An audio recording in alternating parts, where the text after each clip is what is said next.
taxes and all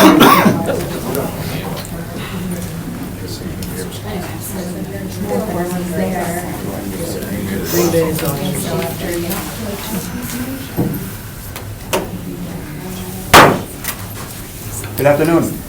Welcome to the Monday, June 10th meeting of the Green Bay Plan Commission.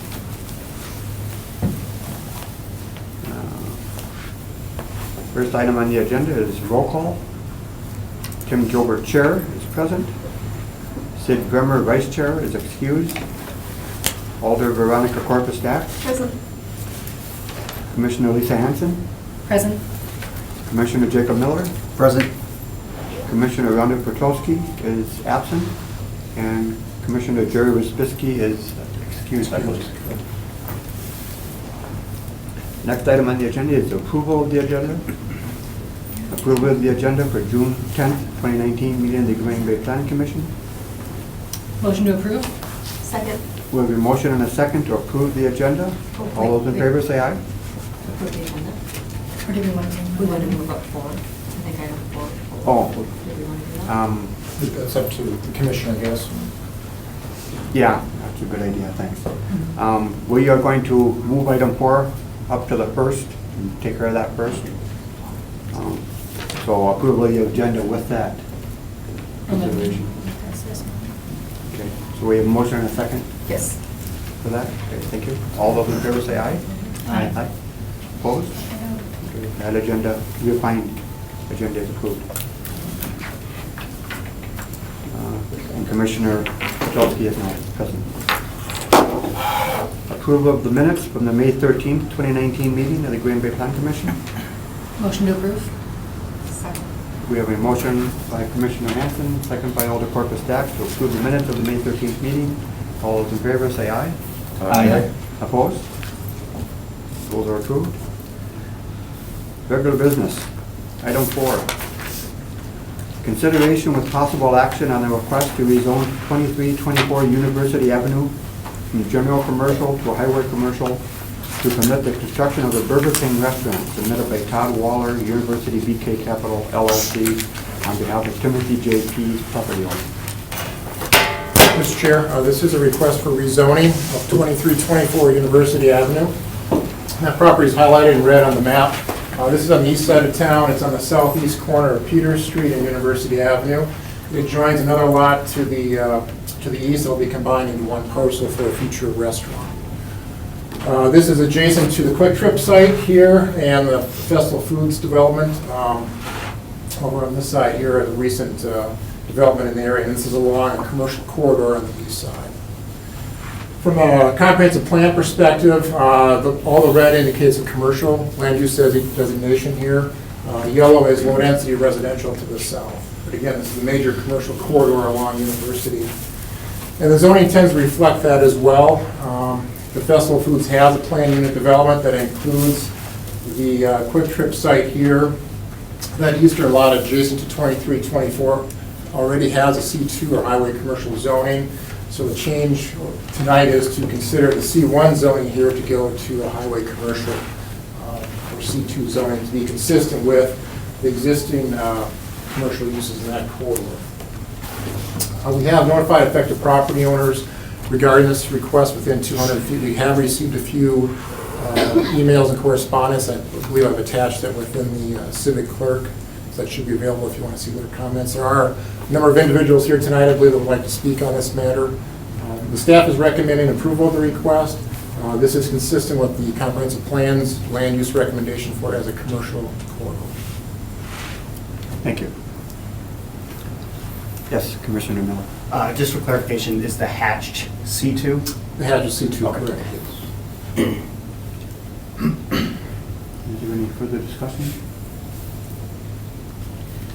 Motion to open the floor? Second. We have a motion by Commissioner Hanson, a second by Commissioner Petrowski to open the floor. All those in favor say aye. Aye. Opposed? Those that would like to speak on this matter, or any matter on the agenda tonight, when I call you, or when we open the floor, if you would come up to the podium when it's your turn, state your name and your address for the record. We will have a 5-minute time limit because there's so many people here.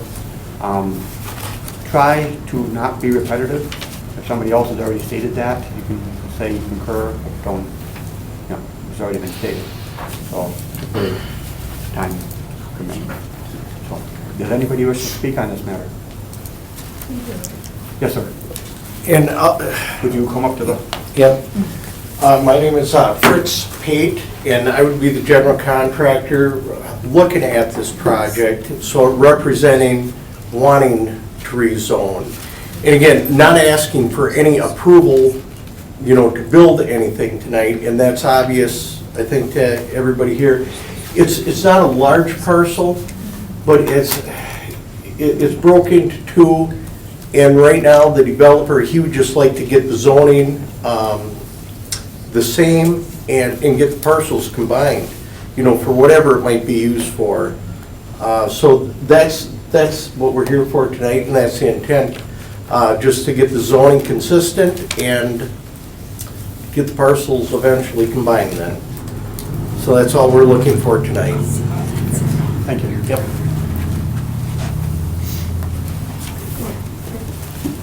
Yes, ma'am. I'm the owner right next to that property.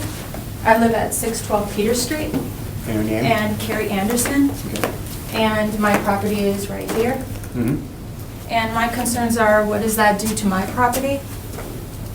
And also, I don't want trash and garbage. Quick Trip was really nice about putting a fence 10 feet away from my fence in the backyard, but the garbage and stuff that's between the fencing and everything, all the noise from the car wash that's right there, and their car stereos and things like that. Understandable, when I moved in, that was already a business, but it used to be residential way back when Dr. Pease had opened that up. He had changed it to a business. But the thing is that I feel like our neighborhood is kind of quiet in that area. I feel like if we put a major restaurant right there, which is a very small area, it's so small, they need more space in that. I don't know how they're gonna have a drive-through or anything. I'm gonna have trash, I'm gonna have garbage, I'm gonna have noise, and I don't appreciate that. And our whole neighborhood won't be the same. And like I said, where I moved was affordable for me. So that's why I moved there 2 years ago. And I fixed it up with my parents and everything. And so I don't want it to see, I have a fence going all along line, wooden fence going all along line between Dr. Pease and my property. And I have a little more property on the other side of that fence, so I can maintain that. And I'm not opposed to a business eventually, but maybe nothing so big like that, So that's where I feel about that, so. Okay. Thank you. Yes, ma'am. I'm Janine Bellin. I own the property right here across. I have the Quick Trip and that all along my property. When they built the Quick Trip, they closed off Fred Street, which I am the dead end, okay? I allowed them to give me the street. And then all along there, they have Quick Trip has a fencing, which was done improperly through the agreement. They were supposed to put up a 10-foot privacy fence. They put up a 6-foot. Now, and I'm supposed to maintain all the property, all of the bushes that go all along there.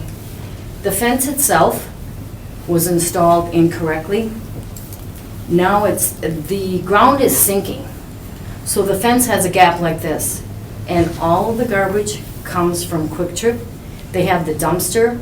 I went over there before and told them I talked to the manager about bagging the garbage, because I can actually see their dumpster when they come in empty. It tips, the garbage flies all over. This spring, especially with food, there have been 8 big, geese and whatever, seagulls tearing bags that they've, came out of the dumpster with food all over the place. So, I'm assuming in the spring now, when they're doing that, the next thing will be rats. Excuse me, how does that relate to the property in Well, question? this is now gonna be business with a Burger King. I'm just questioning now the garbage from that, the trash and stuff, and the garbage is gonna So come right from now, customers. we're just concerned about the rezoning for, Correct, so if this, I don't mind the zoning, but the wrong kind of business is gonna go in there. Another thing is, I come off the highway, I'm concerned about the traffic. I tried to come off the highway at 5 o'clock. The intersection that I would turn left has an arrow, most of the time yellow. For me to get and turn left and go around to get to Fred Street, because there's no out, it's a horseshoe for Ruth and Fred. The traffic on a Burger King is gonna be just causing so much congestion with a drive-through like that. I could see some type of other business that wouldn't have that much traffic going in and out. You can barely get into the Associated Bank in and out. It's true. I mean, the traffic there is unbelievable. To try to go into the time machine, you can only go left, you sure can't go right. I mean, right, you can only go right. Left to cross that traffic, impossible. So I'm just concerned about more, traffic coming to that, everybody going to that Burger King. That's my only concern there, is the type of business that's gonna go in there. Yep. It's gonna cause a lot more congestion. okay, thank you. Thank you.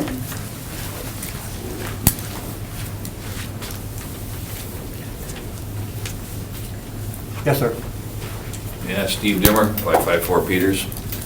What's gonna happen now, she's right with all the traffic, you're gonna put a Burger King or whatever you wanna put in there, something like that. It's so much of a hassle getting off Peter Street right now. You put an entrance to Burger King or whatever, you get more traffic, you get more accidents and garbage. Our street right now, Peter Street's so busy with traffic going up and down there. City truck the other day went up to about 30 miles an hour, we got speed humps. He had a tailgate lift, that thing bottomed out as he's going through, so that's a city driver. So she's making sense, you guys gotta figure this out. Okay, thanks. Yeah, you can't put that. Is there, yes, sir. James Vandenack, live at 553 Peter Street. What was the name, please?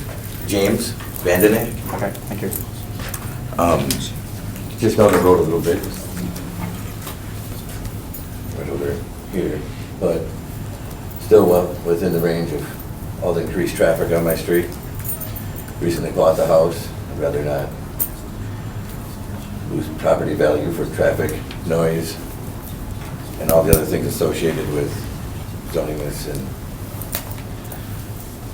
yeah, the wrong way. And honestly, the smell of a Burger King right outside your house 24/7 is not good. I'm disabled. It's at home all day. I don't want to smell that. I don't know. I know it's not about the Burger King today, but,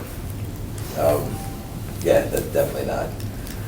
But everything else, I mean, the loss of property value that comes with noise, traffic, trash, and a bad smell in your neighborhood is not okay for anybody. There are, right over here, there are a bunch of empty businesses that can be revitalized and taken over. That doesn't have to be on a purely residential street. I mean, that's pretty simple. Thank you. Yes, sir. The ma'am, sorry.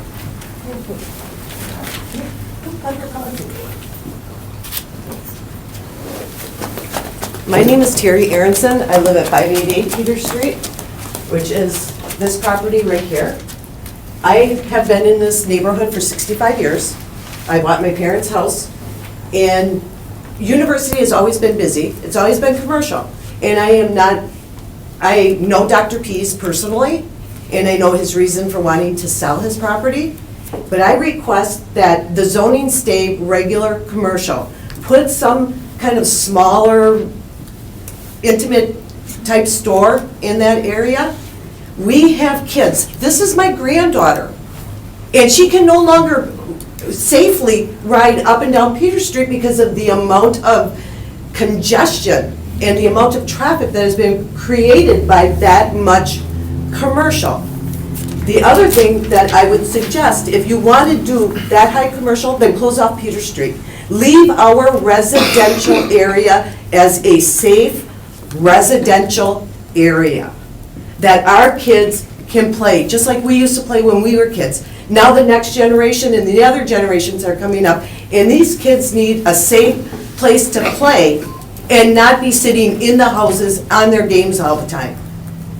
And that's what I'm asking for, is that you leave it as a regular commercial and not zone it to the highway commercial. Thank you.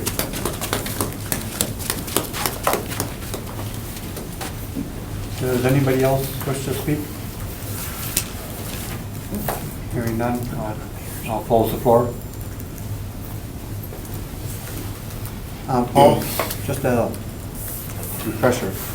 What type of business could be included under the C1 zoning? That's our general commercial district, so it could be offices, it could be general retail, personal service or business service uses. It's really kind of a whole gamut of commercial uses.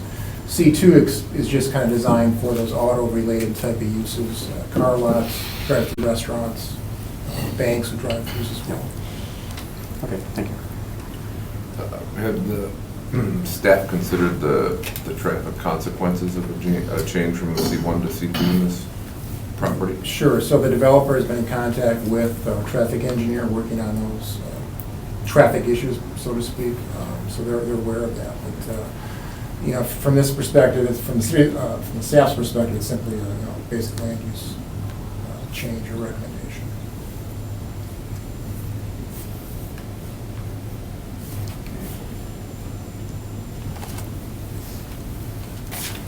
Any further discussion? So once we decide the land use, do they come back with the proposed, would the developer then come back with a proposal? Not necessarily, no. So it's a C1 zone, they need to go to C2 to have that restaurant use or that drive-through restaurant use. If we're not able to get that, they wouldn't be a permitted use. If they got approval, they would not have to come back before this body. But in the same token, they also have submitted a conceptual site plan for staff to review. Some of those do not meet dimensional standards as far as setbacks, and they're going to apply to the Board of Appeals next Monday to address some of those dimensional issues as well. Mainly based on the size of the site, obviously. It's a half-acre site. It's very small. Is it just the site circled in red, or is it a little bit of the adjoining property Well, as well? That's the subject site for rezoning, but it would also be the lot to the east Right, as okay. well. So my it's lot? about a total of half. No, those Sorry. no, He's the one row next house, to yeah, me. the empty parking lot. Rel's. Those two together would have to be combined for Gotcha. one site.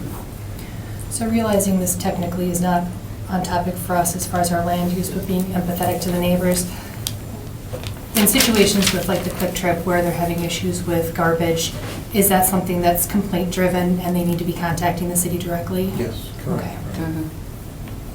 Yes, if there's some non-compliance with the site plan or some other failure of the installation of the fence or whatever it might be, they should contact our office and file a complaint. Thank you.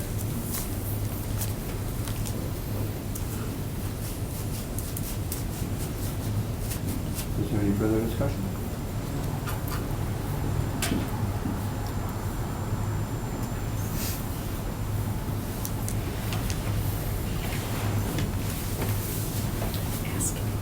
So they will be addressing, I mean, obviously, anytime a business like this would go in, they'd be doing a traffic study and trying to figure out, because I realize, I mean, that's a highway corridor, and it is a commercial corridor. There are other drive-throughs on that strip, and the Taco Bell is just a block down.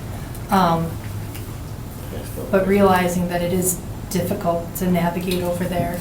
Right. The main concern, I guess, is the driveway placements, where those are in University, where they are on Peters, and how the site would flow. So those are the challenges, and I think that's what the developer has to work with the traffic engineer on, to get the traffic engineer a comfort level about the safety of that entry and leaving that site. So for our purposes, we're looking at cleaning up the zoning. We are, sure. Basically rounds off that corner as highway commercial. You know, Quick Trip is under plan unit development, but basically that's a highway commercial use. We're extending that to Peters Street, and then probably commercial uses just to the west of that. So it's kind of a cleanup in a sense, yes. So are there other, because, I mean, there's a bank right there, and then there's the Taco Bell, are those also highway commercial? I thought I just saw them just as regular, Those are just, right, those are just, well, the one, Taco Bell looks like it's Yes. highway that's commercial. C2, yeah. That's more current, I think the bank may be older, it may predate our ordinance for Very what we used to call old. highway business zoning, so, Gotcha. because they do have a drive-through component.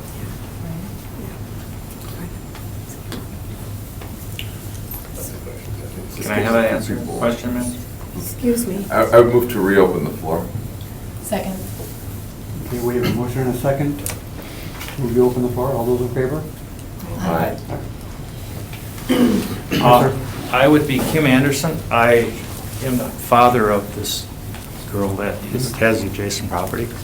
And what I've noticed in that area is the traffic, once they see that 70-mile-an-hour speed limit, right at Peter Street, they're at 70 miles an hour, often. So that's going to complicate that driveway issue you're talking about a lot. I talked to Dr. Pease, and twice they changed that arrangement of cement in that University Avenue because they didn't do it right the first time. They had to dig it all out and put it back in again. I mean, it's a real problem when you, especially when you get a little snow on the road. So I think it's a dangerous intersection. You can't get across. You cannot get You can't go across. left. I could never go. Is there anybody else that wishes to speak on this? Sir? My name is Jared Menger. I don't even live close to there. I live further down by the park. I live at Vaston Street. You guys are talking about traffic issues. You guys put in a festival, put in a quick trip. You guys dead-ended these two roads when you did that. You left this wide open. This is a racetrack right now for everybody. That's all it is. The kids come out of school down here from Preble. They fly down the road. Why do we want to zigzag here? Let's go flying down here. You guys put in these little speed bumps. It's a game to them. They're doing I called up the city and complained about everything on this road. Your solution was speed bumps. It's not a solution. They aren't big enough. We have problems. You have the floor right now? Yeah, we have nothing but problems here. Everything that you guys are doing is just building everything up. You have this that's completely empty yet. What are you gonna build there? You guys are just flooding traffic throughout here. You guys have to do something. I mean, you can't just keep adding crap. That's all it is. Nobody wants to smell Burger King. You ever drive past Burger King? That's a pretty hefty order. You'll be able to smell that way down here. Just, you guys gotta do something different. I mean, like, close this road off. You guys put in a nice little walking trail down here. This park has been the same since I've been that high. You guys do nothing except destroy that property. That's all there is to it. Okay, thank you. Anybody else wish to speak?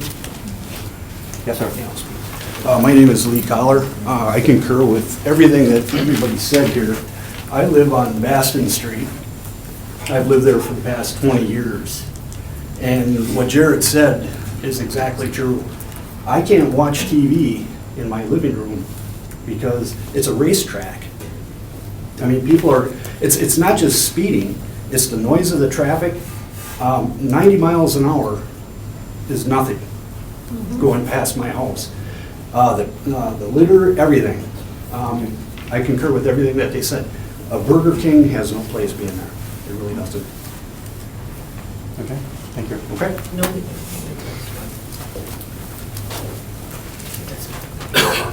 Does anybody else wish to speak? Yes, ma'am. My name is Cindy Kuzno. I live at 506 Peters Street. I live on the corner of Peters and Baston. I'm waiting for the day a child dies. Every day. We watch cars go by. I have seen cars screeching their brakes as bikes. It's insane. On that corner? On the corner of Peters and Baston. We have called the On the corner of police. Peters and University? Not here, we're down. But I'm just, this whole area, like everybody said, is becoming a racetrack. Put Burger King, if you want to rezone it, but close off Peters. That's not going to help for the drive-through. I'm sure that's going to be a problem for that commercial zoning. That's the problem. My concern is safety. That's my concern. Okay, thank you.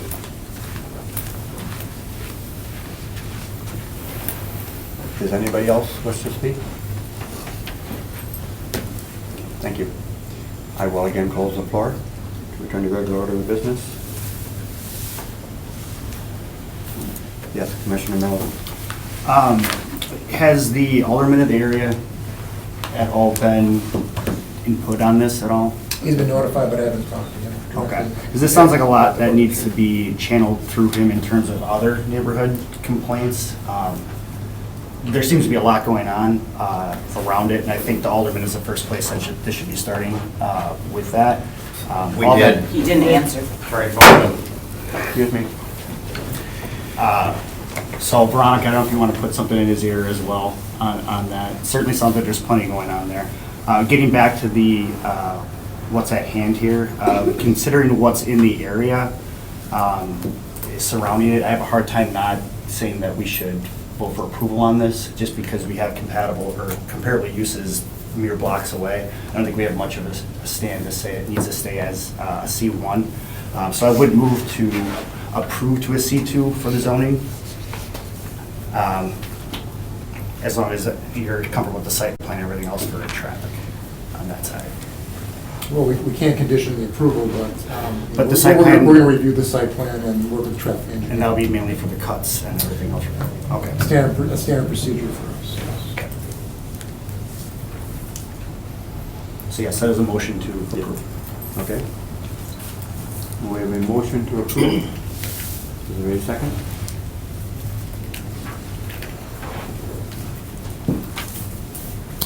One second, Pat. Okay, we have a motion by Commissioner Miller, a second by Commissioner Hanson. Is there any further discussion on this? I have some concerns about the traffic.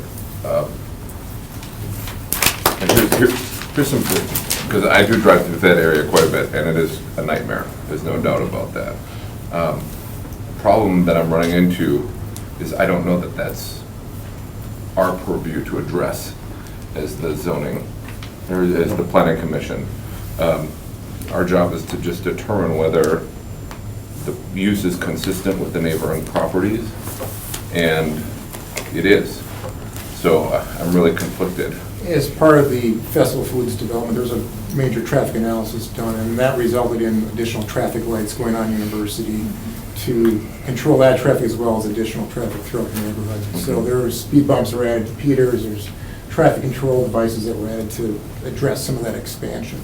Is it perfect? I'm not sure that it's perfect or it will be perfect, but I think that was kind of built into that traffic analysis that was done at the festival. When that site plan was changed, was there any contemplation just how far west C2 type zoning would go? I think that's really kind of left open, so to speak. Commercial is commercial. Maybe there's more of a demand for general commercial, and maybe there's more for highway commercial. So there's not an exact line that we drew in the sand, so to speak. So this kind of is that commercial corridor, and off of that is some of those highway commercial uses. It's close to the interchange, right? So you're going to see a lot of that type of activity closer probably to this commercial corridor as opposed to further west a couple blocks, I guess. Now, I know that we can't condition our approval upon certain restrictions on the parking or the traffic or what have you. Could we request a site plan be issued to us before we make a determination on changing the zoning? You could, I could do that as a courtesy, certainly, but, then, once the applicant has the zoning in place, they can proceed through the process. If they get the variances next Monday, then they're on the way to getting approval, so to speak. So that would just be a formality to pass it on to you, because that approval may have been already granted through staff, as delegated from past experience, so to speak. So I can certainly do that, but that's not going to give you any more authority necessarily to get more oversight on the approval. So this is the main authority for the planning commission at this point is thumbs up or thumbs down. Okay. The only assurance I can give you is that, staff will review the site plan, with the traffic engineer, will do our due diligence to make sure that that meets code as best as possible. So in other words, no site plan would be given the green light until the traffic commissioner signs off that it would be safe and proper. Right, right. That person has the ability to review the site plan and comment on it. Thank you. Any further discussion? I do have the same traffic concerns because I drive down University often and have seen some near misses, I mean, quite a few near misses. So I do recognize that there's work to be done at that location. And, I mean, they're right, I have that in my district with Mason Street where we're so close to the highway that people are just using it as a highway already and exceeding the speed limit significantly because they can. Thank you. I live on the west side, but I live in an area nearby where there's a McDonald's and a Hardee's right next to each other. And obviously they both have a drive-through. And they're both very busy, it's by Southwest High. And although it's busy, and there's a frontage road there, and it's right by Packland and Mason, and there's a lot of traffic there, and sometimes it can be inconvenient. It works, you know. People have to wait sometimes for a couple of minutes to turn, to yield to traffic, you know, but it works. Again, like the others, I can see possible traffic issues, but if they deem the traffic to be justified in that, then I think I will also support the C2. At the same time, I recognize your concerns about the speeding in that area. I'm assuming you've notified the police department many times, and I don't know, obviously not to your satisfaction, but that is an area that's not really connected to this corner. I know it's your neighborhood, but that's kind of a different issue. So I will also support the C2. If there's no further discussion, I would ask for your vote.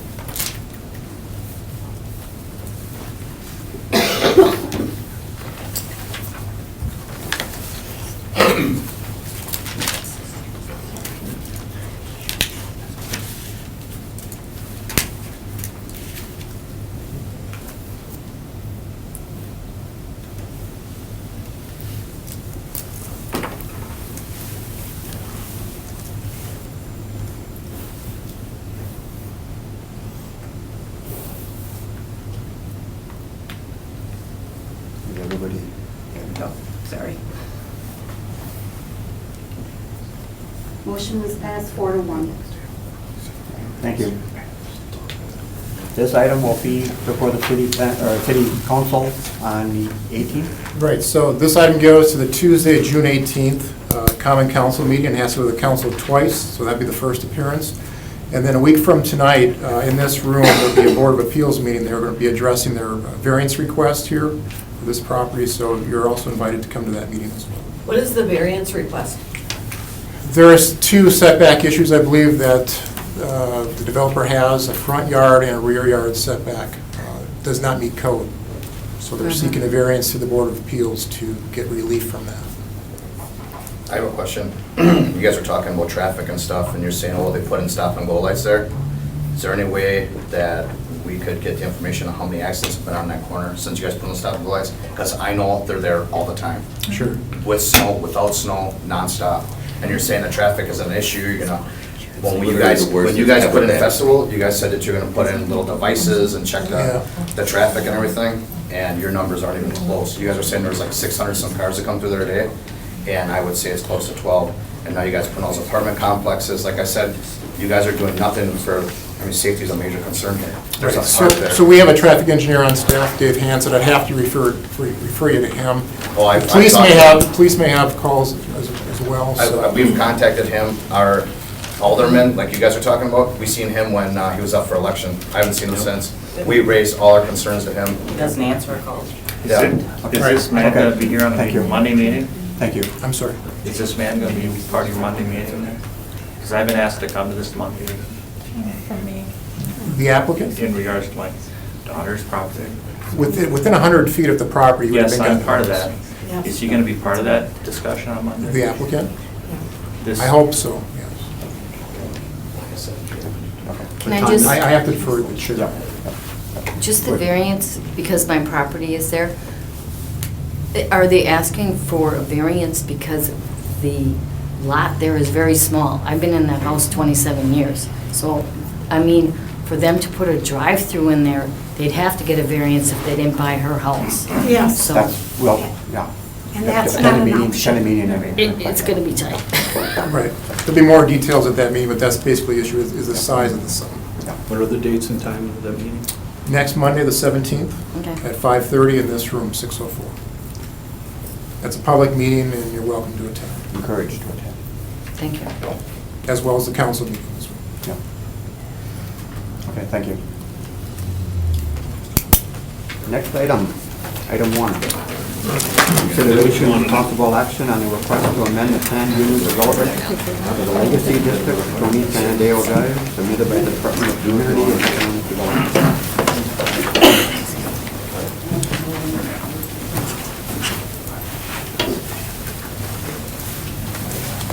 All right, thank you.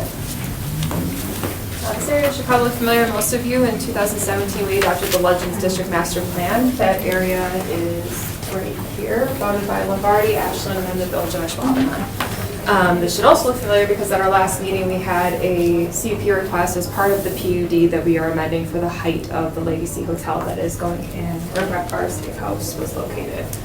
So for this request, we're taking the PUD that exists here and then doing an expansion to the red area. The yellow is the notification area that was sent out. This area is unique in that there is the existing zoning, the master plan document that we created for Legends, the comp plan that we have, and there are also 4 existing PUDs. So there's one here, here, a small one here, and then the large one that we are amending. So for this step in the process, we wanted to include all the developable sites that are available within the Legends District. So the expansion area, this is a vacant site, this vacant site, there are 2 parcels in here, and then these buildings which are either vacant or underutilized in some capacity. So the first step would be to capture those buildings or sites that would have the biggest development potential, and then eventually the idea is to dissolve the rest of the PUDs, have one PUD over the Legends District that would capture all of the design criteria, the uses, everything that we want as part of the Legends District Master Plan would be as part of this PUD. But the first step would be just to capture those sites that we think that would be developed the fastest. So with that, this is showing the comprehensive plan. Again, a lot of industrial that's in there, or this is, I'm sorry, the current zoning. Industrial in there, mostly covered by PUDs. The comprehensive plan calls for commercial in this area. And this is an exhibit from the Legends District. So this shows a couple different things. So the colors that you see here are the types of density that we're looking for, which is how we kind of classify the uses that we're looking for as well. So the higher along Lombardi, and then here's one of the development sites. It shows a lot of the access points and how we're hoping to get people to and from within the Legends District, and then also some road development patterns. Also with this, for the uses, we have the mixed uses, commercial and civic open spaces. The open space here is really just generated by the fact that there's a stormwater facility, but there is some developable area on that parcel itself. And then here would be for the mixed uses, which basically covers most of the PUD area, except for this area here, and then where the hotels are on the far west side. Within the Legends District, there were 3 sites that were deemed as our most developable sites, and those concepts are shown here. This is the existing Badger Estate, which is part of the existing PUD. Site 2 is the site that is located over here, which is going to be part of the PUD expansion area. And then Site 3 is located in this area, which is also part of the PUD expansion area. So this would capture all 3 of those development sites that we had highlighted within the Legends District Master Plan as part of this expansion. So within the entire plan, we kind of have this industrial chic thing that we had going. And through the advisory committee with that and public outreach through the Legends District, we had established Chapter 4, which is the design criteria for that. So the design standards have these separate components. The idea is that we wrote that section of the master plan document less as language and more as code, so that way we can just take that section and adopt it as code. So that way those parcels would be protected by specific land use and design criteria. The PUD document was attached. Everything that was changed is highlighted in red, which is the additional 5 separate parcels which we had previously discussed. And then just some amended language that talks about anything that's in keeping with the Legends District, so the types of uses that would be available, the things that are existing would be grandfathered to a certain extent, so that way they could be modified until a better use is solidified for that, but most of the expansion area, again, is vacant. There was also just basically the addition of Exhibit C, which is Chapter 4 from the Legends District. So that in its entirety is just being adopted as an exhibit, so that we can use it as code versus just as a concept plan within a master plan document. So the amendment itself is taking a PUD that was from 2011. 2014, there was a slight amendment for some signage for one of the particular parcels, so this would be the major amendment to this plan. We have not heard back from anyone in the district who was notified of this, nor have we heard from the older person. But I think that people are generally supportive of this, considering the master plan document was done very in-depth with stakeholders. Most of those stakeholders were the property owners at the time. So most of them are aware that this was going to occur at some point or another. There's just getting a lot of buzz with the Legends District, which we're loving. So we want to make sure that this plan is implemented well, so that Chapter 4 will be equally represented throughout those parcels. So we are recommending approval of this request. Thank you. Is there any discussion? Are there any interested parties wishing to speak on this? Thank you. I move to approve. Second. We have a motion by Commissioner Petrowski, a second by Commissioner Hanson to approve the recommendation. Is there any further discussion? Hearing none, I would ask that you cast your vote.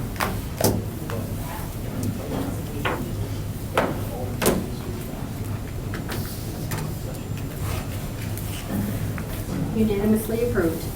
Thank you. Next item, item 2.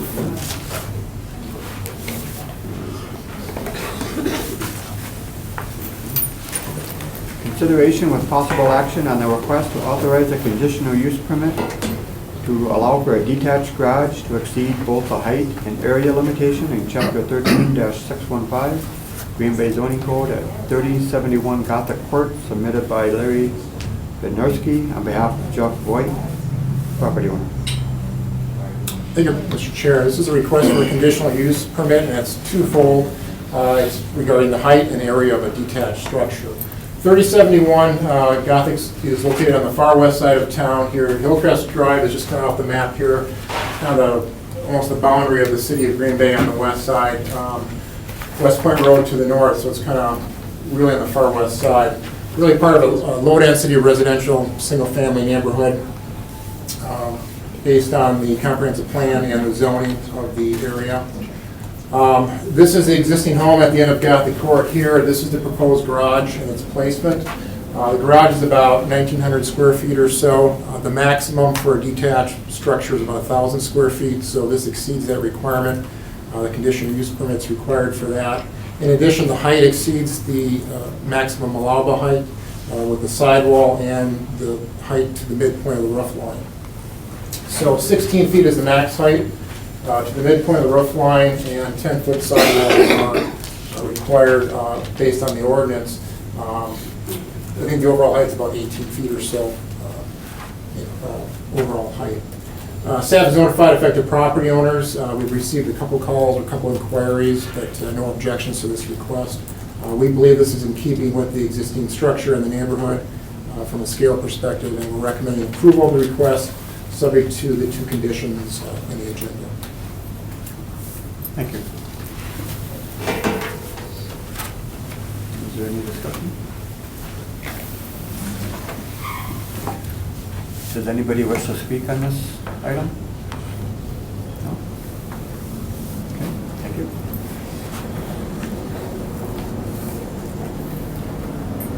Motion to approve. Second. We have a motion by Commissioner Hanson, a second by Commissioner Miller to approve the recommendation. Any further discussion? Hearing none, would you please cast your vote?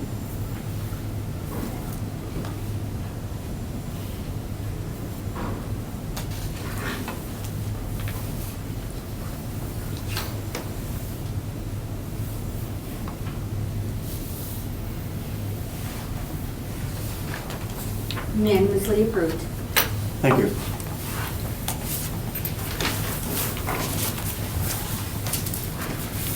Item 3, consideration with possible action on the request to authorize a conditional use permit to permit 2 freestanding parking lots in the 400 to 500 block of South Broadway, submitted by Michael Bach Stantec on behalf of the Green Bay Development Authority. Redevelopment Authority.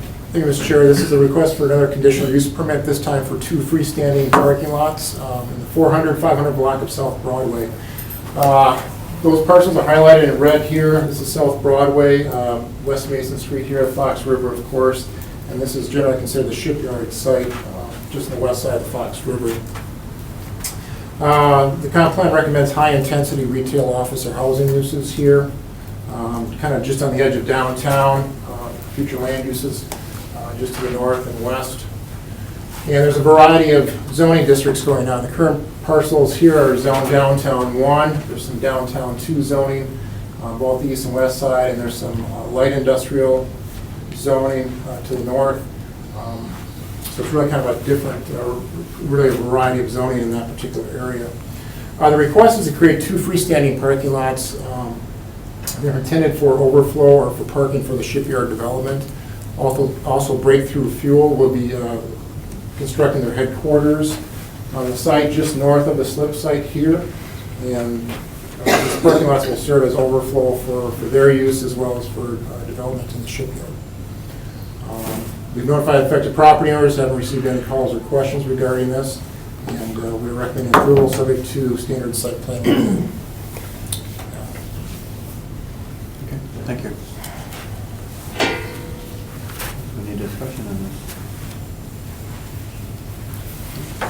So they didn't think of, I mean, I realize that that area is definitely going to need parking with everything that's going on, but surface lots?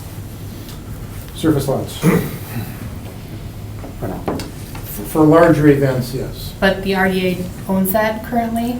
I think there's 3 different ownerships. I think Public Service has some property, and they're going to be selling to the city if we haven't already closed on it. RDA owns property, and the city of Green Bay owns property as well. So those parcels would be consolidated in a certain degree and to allow for the parking. So it's possible in the future they might want to build a... Well, it doesn't preclude development, I guess. I mean, it is zoned downtown. It could allow higher density development, I think, at this point, and with the plans for the shipyard, that's the intended use to facilitate the shipyard's kickoff, so to speak.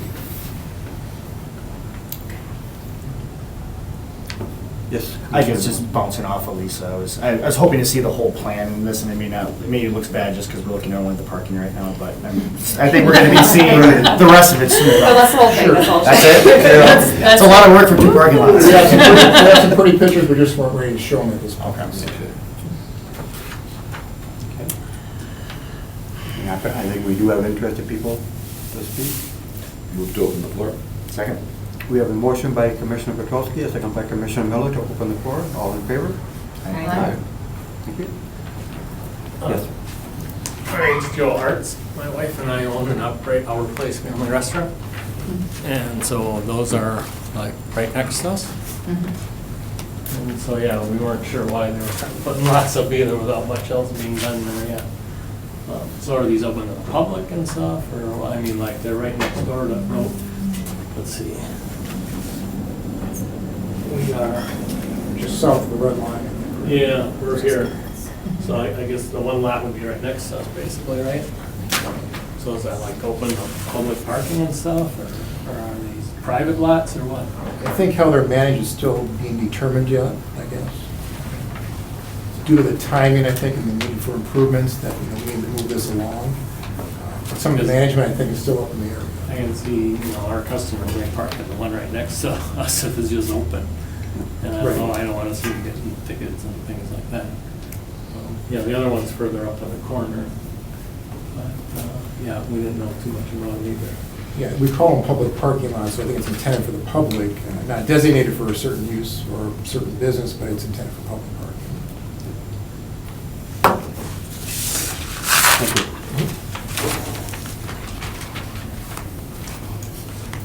Does anybody else wish to speak on this?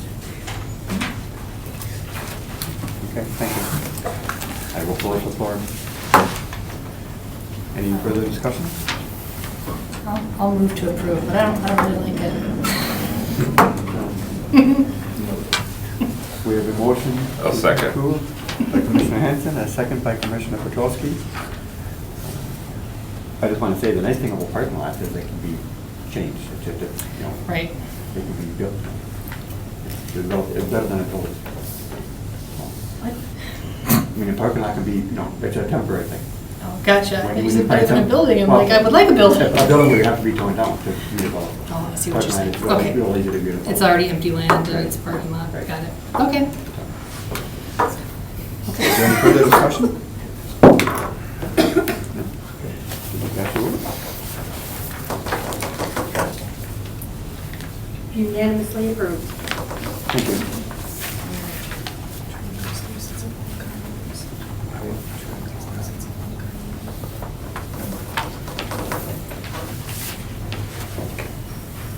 Bear with me a minute.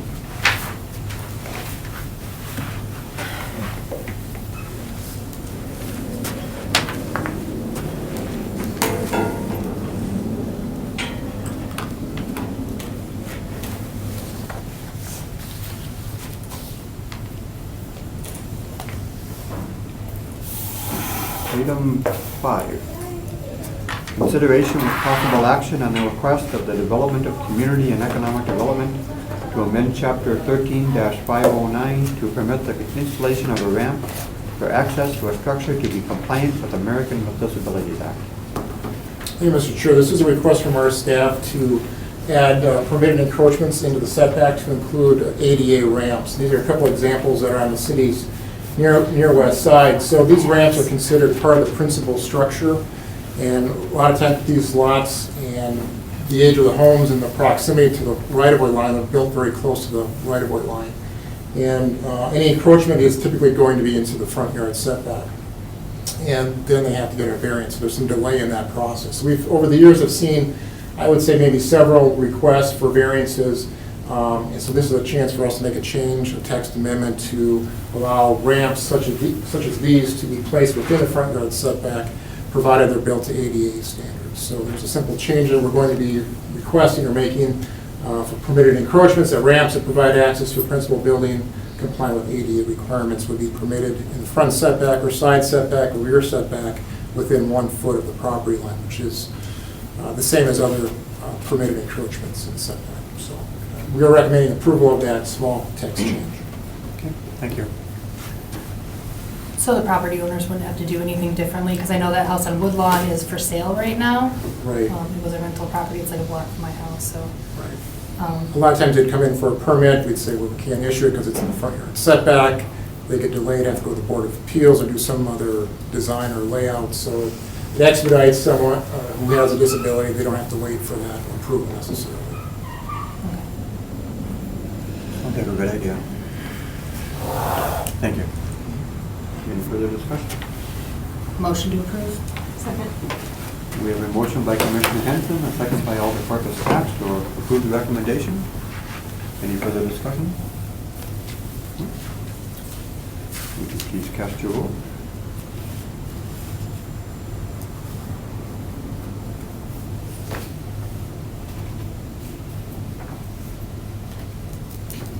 Unanimously approved. Thank you. Item 6. Consideration with possible action on the request to approve the safe walking site plan completed with the Green Bay Area Public School District and Tool Design Group. Thank you. I'd like to introduce Jeremy Goldenberg. He is the transportation manager for Green Bay Public Schools. He was kind of my counterpart on this. He's the project manager for the entire plan. Some background on this. This was originally proposed as a safe routes for non-drivers with the school district. They had applied for some grant funding for that. In collaboration with some of our other providers throughout the community, they thought, hey, the city needs a bike ped plan. So we've kind of been working on this together, and we're really excited to give you guys that final document, which I think all of you have received hard copy and electronic copies of, correct? Presentation basically covers what we did, how we did it, and then what we're recommending to implement going forward in the future. So if you have any questions, please feel free to stop me. If you have anything that's school related, Jeremy is here to answer those questions as well. So a little bit on the background. This started in late 2017, the collaborative issue again between the city and the school district. It was actually super beneficial to have the city and the school district work on this together because the school district covers about 90% of the city anyway. So it was just a little bit more work for our consulting team to do to add to the entire area of the city. The school district, again, applied for that with STEP funding for this. So with that, we only had to kick in $30,000 a piece to get this plan done, which is astronomically lower than if we would have just done this on our own. So from the start, this was a really lucrative plan for the city to get involved with.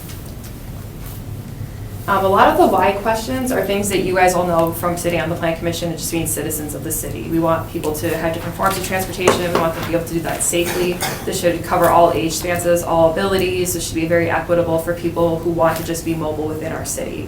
There's also some funding aspects of it, making sure that people are able to, in an effective and cheap way, be able to get to and from places. So there are some components of that in this plan as well.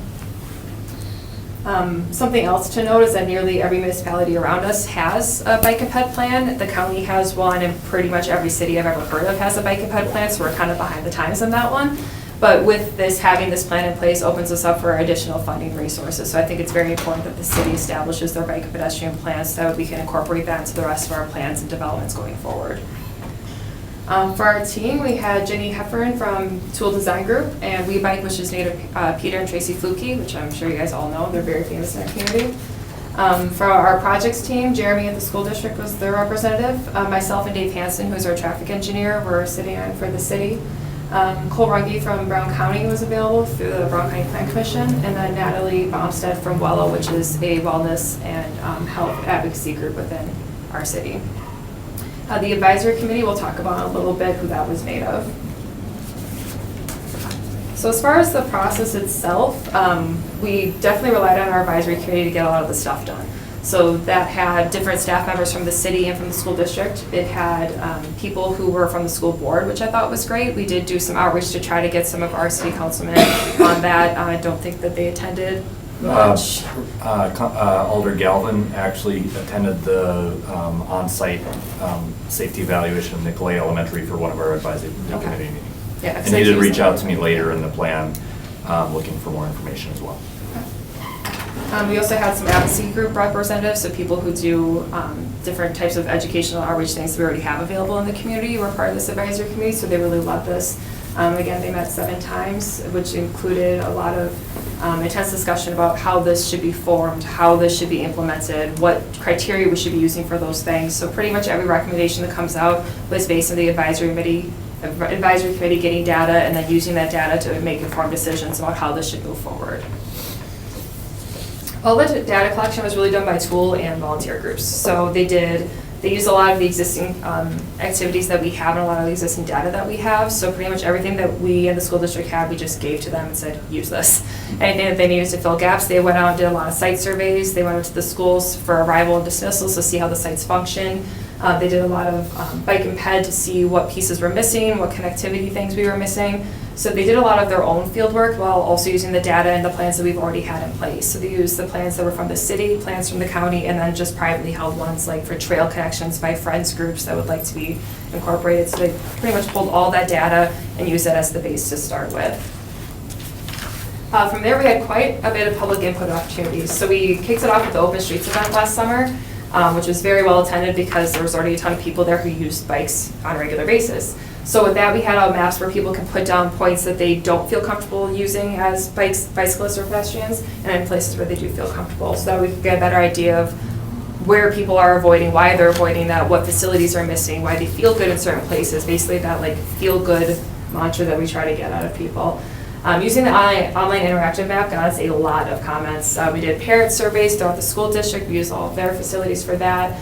A lot of stakeholder meetings to make sure that all things were represented, making sure that our engineering department was a part of this the entire time because they'll be making a lot of decisions when it comes to the implementation. So making sure that they were there. And then again, at the end of this process, we had our public meeting that showed what the plan looks like, what those maps look like, where those connection points are supposed to be implemented. And we got a lot of good feedback there as well.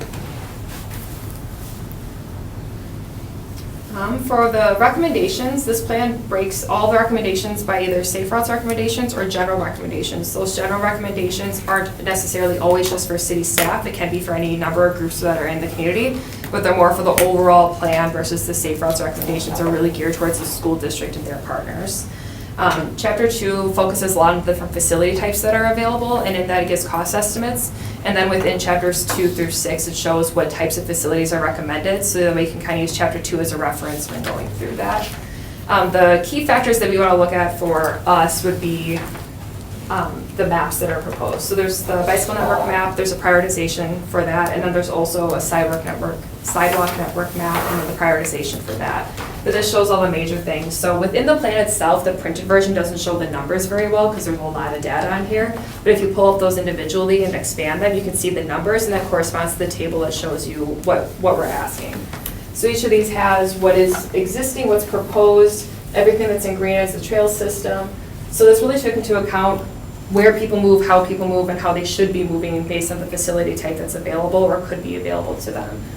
So a lot of this pulls from our other master plan documents showing where connection points should be, where the schools are, where community places are, and then all the points are different reference points for different types of infrastructure. Like, does a bridge need to be installed there? Is there a side path that was there but doesn't have a full connection? So those points are proposed that way. And then the prioritization was based on safety, potential use, and connectivity.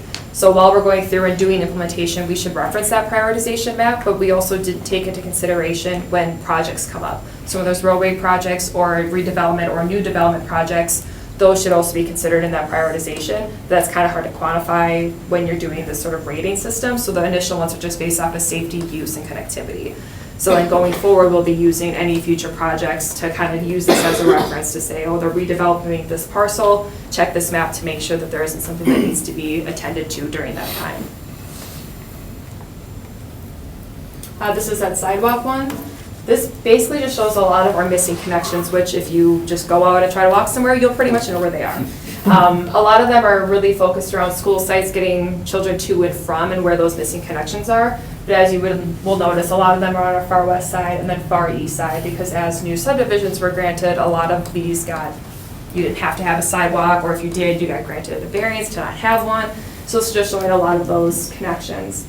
Ideally, most pedestrian advocates would propose that both sides of a street would have a sidewalk. Within this plan, it's really detail-oriented that's very cost prohibitive and maybe not as needed in our city. So they do recommend for residential roads, one side of the road at least, two sides ideally.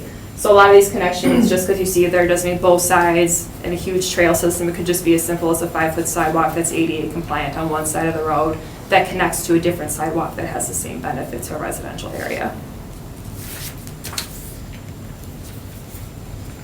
So chapters 2 through 6 again cover all the engineering stuff. What should go there, why it should go there, how it will connect to another system. The rest of the recommendations are for the rest of the E's, which are encouragement, education, enforcement, and evaluation. So again, these are broken out to the safe routes, ones that are more school-based, and then the general ones that are for us. So I just want to go through a few of the main recommendations to make sure that you guys understand what those are and how the city will be impacted by those. So as far as encouragement is concerned, they recommended us revisit the bike share program. So while this first got started, we had a bike share provider that fell through. So now we're working on getting another one, and that was one of the main recommendations in here, is that to make sure that there is some sort of a bike share provider through the city. The expansion of our Better Block program. We had our first Better Block last year. We'll be doing another one this year. So they understand the benefit of that and want us to expand that program so that way people can, get more involved with making sure the streets are more safe and comfortable for people to use. They had encouraged wellness programs, then outreach to underserved populations, which I think is just what we should be doing generally as a city, but specifically for biking pedestrian activity. For the individual school recommendations, I don't know if Jeremy wants to touch the base a little bit more. This plan's very cool because there's each school site, you can literally just pull out a couple pages and that's their recommendation chapter. So it shows their evaluation, what we're recommending, how we came to that, what kind of facilities work best for them. So I think this will be very beneficial for the school district because each site can literally just take the page that they need and then reference it to the facility type, and that's their whole plan. That's what they need when they have new projects. I don't know if you wanted to build on that at all? Yeah, I think the most interesting thing, about the graphic that you have up there is that when the recommendations were put into place, we did provide data as to, desegregated data about student locations. So the heat map, this is a heat map that you see up here, and you would see the population density based on the colors of where most students are likely to live. And so I think when Tool was putting together this plan, they obviously took those things into account. You can see the recommendations around those intersections directly around the school. Howe is a great one because they're a community school and underserved population and at-risk population. And so I think that, when you look at this, it's really nice to see that they've put a lot of effort into the direct vicinity around that school, and with Howe in particular, as you probably are well aware, traffic concerns and things of that nature, although I have to say the city does a great job of supporting with crossing guards. But it's a very, very comprehensive for each school, and they had nice graphics in there. If you've had a chance to look at the school recommendations, they had good photos of the locations and detailed recommendations, so we were really happy with that. Something else great about this plan is with each recommendation, they have sources for other people who have already done it or ideas for how to get it done, which is great. Because a lot of times we get these master plan documents and we go, oh, okay, and you kind of like have to reinvent the wheel. They're already giving us resources on who's already done it and how to get it done more efficiently. So I think that recommendation section will be really beneficial to us going forward. Excuse me. Yeah. Have you taken into account the fact that neighborhoods tend to cycle? A neighborhood that has young parents with school-age kids now in 10, 20 years are going to be my age. And, not having school-age kids then, and another neighborhood would have maybe the school-age kids at that time. Yeah, and I think, when we look at this plan, we wanted to establish a baseline, but we've always, from the beginning, tried to communicate that this is really a living document. And I don't know if you're going to touch on that later in your presentation about next steps, but we don't see this as a static plan that's going to just be set there and worked off of for 20 years. This is going to morph and change as the needs of the community change. Okay. Yeah, absolutely. Thank you. Yes. Implementation is always the biggest question because it's great to do all this work and to have all this data, but what are you going to do with it?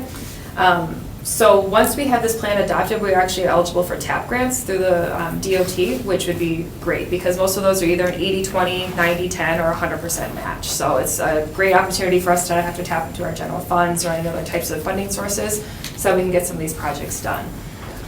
We are also looking to establish the project team that we had throughout the entirety of this plan to make some sort of a committee or some sort of body that would be expanded on, that would have representatives that we already have through the city, through the school district and our other partners, then expand that out to the police departments, to school board members, to city council people, so that way we have one entity that's kind of keeping an eye on this plan in particular, instead of our department who can piece things together as they come, same with engineering, but if we have the one body, then we can ask all those people, make sure that we're accountable to what the plan is saying, so that way we know what projects are available, what funding sources are available. So the idea to keep our project team going, so that way we can report annually back to people and make sure that when projects come up that we aren't missing components of this plan in that. Because it's 500 pages, there's a lot to miss. So if we're not always in contact with these people, we're not going to know when someone's planning a new school or redoing a school. Maybe if there's a new development happening, the school district isn't always going to know about that. So to have all those people at the table and working at this collaboratively, I think will be very beneficial to all of us. So again, we'll be reforming that work group. The plan goes before you all, and then next Monday, the school board meeting is at 6 o'clock at the district office, and we'll be presenting there as well, which will be a little bit more heavy on how this impacts the schools specifically versus how the infrastructure is impacted, which is what we typically care about a little bit more. And then on next Tuesday, the 18th, it will go before our city council. So with that, they'll get a similar presentation, the background of the why and what we need this for and how this will benefit us in the future. They've had the plan for as long as you have, so I'm hoping that we can get some good support there as well. And then from there, once it's adopted, we'll work on expanding our work group, and then from there, set up a regular meeting schedule to figure out what we're going to do, who's going to be at the table, and how we can get this plan from paper onto our roadways. So I think that is it. Any questions? Thank you. Any questions, concerns? I think it was very well put together and very well presented. A lot of hours went into this, a lot of different people. I mean, our advisory group was, how big is that? 20? At least 20. Yeah. A lot of people have looked at this, so. Steve we're hoping Grenier, that's good. yeah, I mean, Dave Hansen. Thank you. clear. I don't know if it must be or not. Is there any further discussion? Does anybody wish to speak on this? Short of, it's a good start. Something we need. Thank you.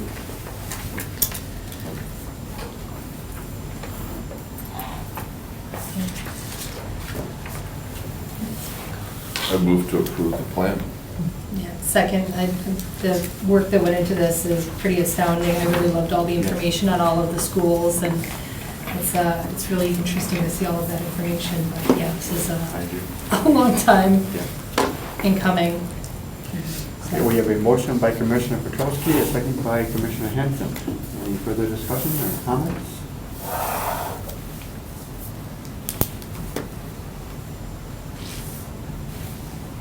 Unanimously approved.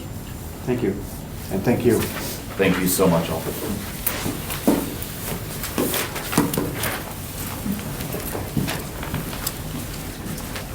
Item 7, consideration with possible action on a request from Alderman Andy Nicholson to rename Spring Street, referred from the May 21st, 2019 Common Council meeting. Recommendation, receive and place on file. So just Is that all the information we get? That's all you get. Motion to receive and place on file. Second. We have a motion by Commissioner Hanson, a second by Alder Corpus Dax to receive and place on file. All in favor? Do we need to? We're getting a vote. You're getting a vote.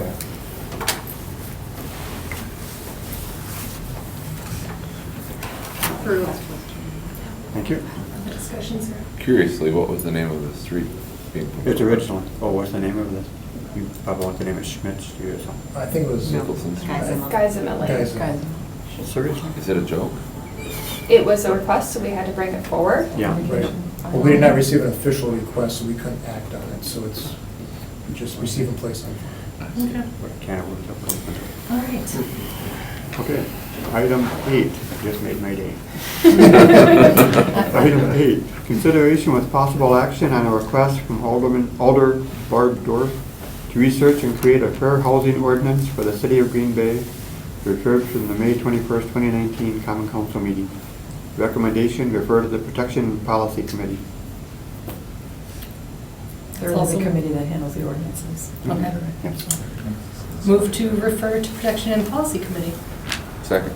We have a motion by Commissioner Hanson, a second by Commissioner Petrowski to refer this item to the Protection and Policy Committee. Would you please cast your vote? Approved. Thank you. Item 9. Consideration with possible action on a request from Alder Barb Dorf to incorporate the findings of the analysis of impediments to fair housing into the comprehensive plan, referred from the May 21st, 2019 Common Council meeting. Recommendation, refer to staff. Just out of curiosity, what is this all stemming from? Well, it stems basically, for our community development block grant program, HUD requires us to do a housing analysis. And one of the items in the housing analysis was a recommendation to have a fair housing ordinance was one. And then also it had a bunch of different recommendations on how to improve your housing, to take away any impediments or any type of barriers for housing choice and availability. So within that document, there were a lot of recommendations, and Alder Dorf just, I believe, wants that incorporated right into the comprehensive plan as well. Good. Motion to refer to staff. Second. Okay, we have a motion by Commissioner Hanson, a second by Commissioner Miller to refer this item to staff. Would you please cast your vote?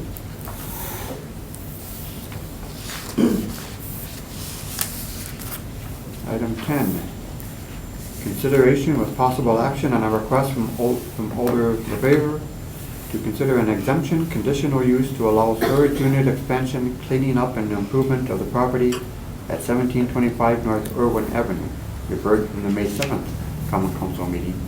Recommendation, receive and place on file. Haven't we already received and placed this on file? Well, there was a request for a comprehensive plan amendment, and that was to go from, I think, it was to go to industrial, I believe, and that was recommended for denial, and denied by the council, but I think the older person was looking for a mechanism to find a way to still have the property or incorporate some of that Right. into their development, but she withdrew her request, so it's Okay. received and placed on Motion to receive and place on file. Second. We have a motion by Commissioner Henson, a second by Alder Corpus Dax to receive this item and place on file. Please cast your vote.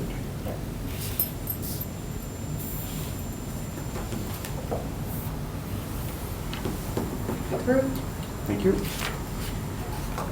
Next item, Director's Report. Well, what a meeting. Can't believe me with the good meetings. The last council meeting, all of the reports from Plan Commission were approved, which included amending the PUD for the construction of that Purveyor Clinic project, as well as the pizza production for Hydrant, which was the rezoning in West Mason and the CP for that as well. And everything else was approved.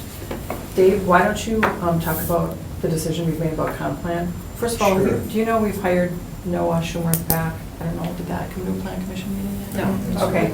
We had an intern last year named Noah, who's an outstanding intern, and he came back this year for the sole purpose of starting to prepare for work on a comprehensive plan. So he'll be here this summer working full-time on that.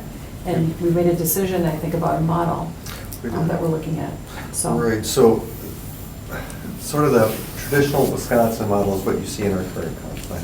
That's the traditional model. We call it Wisconsin model because the state has nine certain elements that have to be in the plan, and they can have it set up in a certain way. But throughout the nation, there's a lot of different type of comp plan models. We looked at, 5 different types of models and kind of internally beat them back and forth, looked at the pros and cons, and ended up with a decision of going away from that traditional model and doing more what's called the neighborhood district corridor model or approach. So when you think of neighborhood, it's not just residential neighborhood, but it's a larger area. So let's see, we don't have any of these details figured out, but the city would be broken up into, let's say, a dozen neighborhoods. Those would include commercial areas and whatnot. Corridors are kind of how you suspect them to be: Mason Street, University, Military, are kind of corridor areas that kind of take on a life of their own. And then districts, your central business district, downtown is definitely a district. University might be an education district, a TC. I-43 is obviously a business center district. So those types of things. And so we are taking that approach with the format of our comprehensive planning effort. Now, we're still at the very beginning, so we figured out the approach and the model that we're going to be working with. Now NOAA is going through the process of setting up almost a process. So, what does the initial groups look like, stakeholder groups look like, internal, interdepartmental steering groups, and then what is the process for getting that started and going through a public participation plan. Obviously, any type of comp plan has to have a lot of public participation, even more so in the neighborhood district corridor approach, which is part of its advantage. There's a lot of other advantages to this, and we'll kind of go over that when we do an introduction to the Plan Commission. But I think we just wanted to give you a sort of a idea that this is starting to gear up. Our comp plan was from 2003. It's nearing its end. These plans can take 18, 36 months. They're very large documents, and hopefully not as large as the one we have, which is 2 full books worth. But I think one of our goals is that it's more user-friendly. correct. And in the modern world, everything's digital, so a lot of web-based interaction. And so just wanted to give you that idea that it is moving forward. The model has been chosen, and so the approach should be going. We'll hopefully have something to you in August, if not before, to talk about what that approach is and kind of outline it. Plan Commission's got to be very involved. Anything with the comp plan, obviously. Any stakeholder groups you're going to be involved with, they're going to be making recommendations to you. You're going to recommend to the council, obviously. But, There you go. so this is gearing up to go. Big project. You said that there's potentially going to be 12 districts. I just use that as an example. Okay, it could be more, could be less. Could be more, could be less, yeah. Those Because you then my typically follow-up get. question would be, would they be in any way connected with the aldermanic districts. When you look at districts, you look at aldermanic districts, school districts, existing neighborhood association boundaries, natural features, anything that makes them cohesive. It's sort of a big formula that goes into it to make those districts, because obviously different neighborhoods have different issues. And opportunities. Okay. I don't know what those are yet. I use that as a random number. Right. Right. There's 12 alders. They're alders. Okay, thank you. Do we need to take any action on this, or? Okay, good. The date of the next meeting is Monday, June 24th, 2019. It's a special workshop, apparently. Right, there'd be 2 items on that workshop. So we were directed to do a partial look at our parking code for some specific elements, mainly removing some minimum parking standards and that kind of thing. So I started to look at that, found quite a few things in the parking code that were out of date, that were confusing, that kind of contradicted themselves. So came up with generally an update, a pretty big update to the parking code. So what we would do on the 24th for that part of the workshop, so there'll be 2 elements to that. We'll go over what's being recommended changed in the parking code and the substance. We really want to get some feedback. Are we overreaching? Are we underreaching? Are these things that you think are going to be a major concern? Kind of get that back so we can go refine it a little bit more before we bring an actual code to you. So it's really looking at just the changes and the augmentations. And then the second half is going to be Update to chapter 14, which is our subdivision and land division code, which I'm very excited about. We'll be getting a new planner 1 soonish, so I would like to work on an update with them, because they'll be the ones enforcing and implementing that section of code that deals with sidewalk connections, trail implementation, size of lots, all that good stuff. So try to be a little bit more progressive with what we allow here in the city. Okay, thank you. Will this be a public meeting? Yeah, that's what I was just going to ask. workshop? It has to be posted so people can come. Okay. All right. But it won't be so formal like this. I mean, it's going to be a workshop, so. Right. So, I can work tennis. I don't think I can. You could. Sure. Okay. Motion to adjourn. Second. We have a motion by Commissioner Hanson, a second by Commissioner Petrowski to adjourn. All those in favor, say aye. Aye. Opposed? Paul, speaking of parking, are we going to be receiving parking permits, or have we? Oh, yeah. I just missed one, or? No, I didn't get one either, but we Look at started at Jesse, I don't 6. know. Oh, I forgot. Oh. They look like